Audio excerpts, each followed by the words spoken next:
ഇല്ലെന്നല്ല ഞാൻ ചോദിച്ചേ, ആരാണ് ചെയ്തെന്ന് കാണണം. യാ മോനെ യജാതി പ്രോമോ.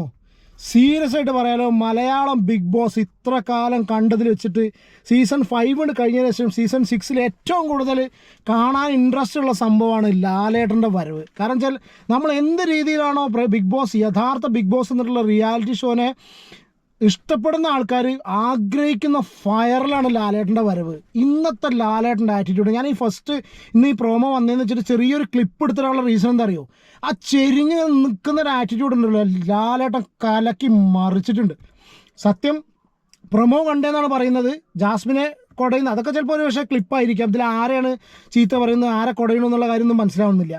പക്ഷേ ഹൗസിലുള്ള എല്ലാവർക്കും അത്യാവശ്യം നല്ല രീതിയിൽ കണക്കിന് കിട്ടുന്നുണ്ട് എന്നുള്ളത് ഏകദേശം ആ പ്രോമോ കണ്ട സമയത്ത് മനസ്സിലായി. ഇത് തന്നെയാണ് പ്രേക്ഷകർക്ക് ഓരോരുത്തർക്കും വേണ്ടത്. കാരണം വെച്ചാൽ അതിലുള്ള ഓരോ മത്സരാർത്ഥികളെയും അത്രയധികം, കാരണം ഇത്രയധികം ആൾക്കാരുടെ അടുത്ത് നിന്ന് സെലക്ട് ചെയ്തിട്ടാണ് അതിൻ്റെ ഉള്ളിലേക്ക് ഓരോരുത്തരും പോകുന്നത്.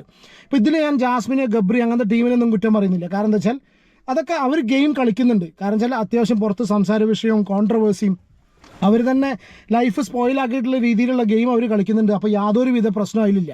പക്ഷെ ചില ടീമുണ്ട് ഇപ്പോഴും ബിഗ് ബോസ് ഹൗസിനുള്ളിൽ ചെന്നിട്ട് ഇത്ര ദിവസം അവിടെ നിന്നിട്ട് ഏകദേശം 1 മാസം, 4 ആഴ്ച, 1 മാസത്തോളമായി തോന്നുന്നില്ലേ, ഏകദേശം 1 മാസത്തോളം അതിൻ്റെ ഉള്ളിൽ നിന്നിട്ട് ഒരു പണിയും ചെയ്യാതെ ഇനി വലിയ ഗെയിമേഴ്സാണ്, ഞാൻ തന്നെ പറഞ്ഞിട്ട് ഗെയിമേഴ്സാണെന്നുള്ള രീതിയിൽ മേലനങ്ങാത്ത രീതിയിൽ ഇപ്പോൾ അൻസിബ ഫോർ എക്സാമ്പിൾ, അൻസിബ അല്ലെങ്കിൽ കട്ടിൽ ബ അല്ലെങ്കിൽ ബെഡ് സിബ എന്നൊക്കെ പറയുന്നുണ്ട് ആൾക്കാർ.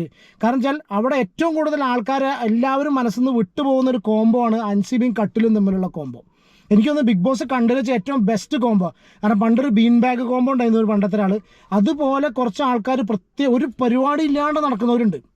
എപ്പോഴെങ്കിലും എന്തെങ്കിലും ഒരു അച്ചീവ്മെൻറ്റ് ഉണ്ടാക്കാൻ വേണ്ടി മാത്രമായിട്ട് എന്തൊക്കെയോ നല്ല നന്മമരങ്ങളാണോന്ന് അറിയില്ല, എന്താണെന്നുണ്ടെങ്കിലും അങ്ങനെ കുറച്ച് ടീംസ് ഉണ്ട്. ഇവരെയൊക്കെ ഉണർത്തണം.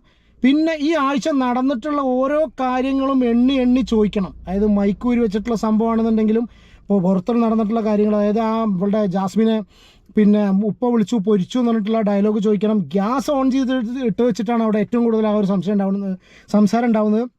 അത് ചില്ലറ കാര്യമില്ല. കാരണം എന്താ വെച്ചാൽ ഇത്രയധികം ക്യാമറകൾ ഉണ്ട് എന്ന് പറഞ്ഞു. ഇപ്പം നമ്മളെ വീട്ടിൽ തന്നെ ഗ്യാസ് ഓൺ ചെയ്തിട്ട് നമ്മളെ വീട്ടിൽ ആരെങ്കിലും പോയിട്ടുണ്ടെങ്കിൽ എന്താ അവസ്ഥ? അത്ര ദേഷ്യം പിടിക്കില്ലേ? ഇപ്പോൾ അവിടെ ഈ സിറ്റുവേഷനിൽ ഇതുപോലെ പല സ്ഥലത്തുനിന്നും വന്നിട്ടുള്ള ആൾക്കാർ പേയ്മെൻറ്റും കൊടുത്ത് അവിടെ വന്നിട്ട് ഇതുപോലെ ഗ്യാസും തുറന്നിട്ട് നടക്കുക. അത് ഇത്രയധികം ക്യാമറകൾ കാണുന്നുണ്ട് എന്ന് മനസ്സിലായിട്ടാണ് ഞാൻ ക്യാമറകൾ കാണുന്നുണ്ട്, എന്നിട്ടും അതുപോലുള്ള ഒരു ആക്ടിവിറ്റി ചെയ്യുക എന്ന് പറഞ്ഞിട്ടുണ്ടെങ്കിൽ അത് ഒരു കാരണവശാലും അവർക്ക് ഒരു കാരണവശാലും മാപ്പ് കൊടുക്കാൻ പറ്റാത്ത സംഭവമാണ്. അത് നല്ല രീതിയിൽ തന്നെ ലാലേട്ടൻ ചോദിക്കുന്നുണ്ട്.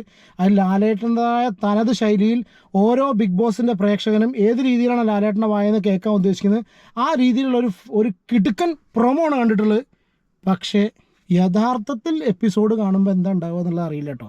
സീരിയസ് ആയിട്ട് പറയാം, ഞാൻ ആ ഒരു പ്രൊമോൻ്റെ ഫയറിൽ നമ്മൾ പറഞ്ഞു എന്നുള്ളത് സത്യമാണ്.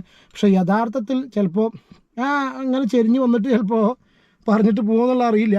അത് ഇവരെല്ലാവരും കൂടി കട്ട് ചെയ്ത് ജോയിൻ ചെയ്തിട്ട് പ്രൊമോ ഉണ്ടാക്കിയവരല്ല.